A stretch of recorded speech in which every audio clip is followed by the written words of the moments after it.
Au niveau du gymnase du complexe François Mitterrand, la commune de Sarralbe a été confrontée à deux problèmes majeurs. Les appuis de la salle s'appuyaient sur de la vase, donc en fait on n'avait pas une tenue de la structure.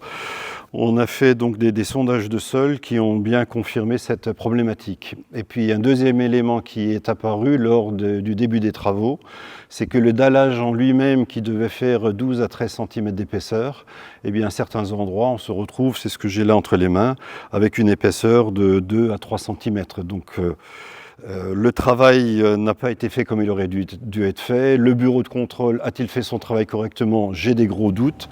Malheureusement, on est à plus de 20 ans maintenant des travaux qui ont été réalisés dans cette salle et je n'ai plus aucun moyen de recours ni envers l'entreprise avec ses malfaçons, ni envers le bureau de contrôle qui visiblement a été quand même très léger dans le suivi de ces travaux. Par conséquent, il faut refaire en respectant cette fois-ci le cahier des charges qui aurait déjà dû être suivi en 1998 lors de la création du gymnase, à savoir l'implantation de micropieux de 15 à 16 mètres d'épaisseur et la mise en place d'un dallage avec une épaisseur suffisante.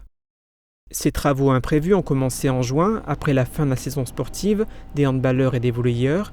Le chantier doit durer 10 mois. En attendant, les sportifs locaux évolueront ailleurs. Pour nous, il y avait une priorité, c'est qu'il n'y ait pas de rupture au niveau des matchs de championnat et au niveau des entraînements. On a eu la possibilité avec nos collègues de Herbitsheim de trouver un terrain d'entente puisque l'ensemble des matchs de championnat et pour le volley et pour le handball vont se faire à Herbitsheim, donc à 5 minutes d'ici, à quelques kilomètres d'ici. Donc il n'y aura pas de rupture en termes de championnat. Pour les entraînements, là encore, on va pouvoir s'appuyer sur la salle des sports de Herbitsheim qui répond à tous les critères et à toutes les normes qu'il faut pour des compétitions et pour des entraînements. Et on va pouvoir aussi s'appuyer sur le gymnase du collège Douaneau où le président du département nous a donné l'autorisation de l'utiliser pour des entraînements en semaine. Le montant de ces travaux imprévus s'élève à 1 100 000 € hors taxes. Il devrait se terminer en mai 2025.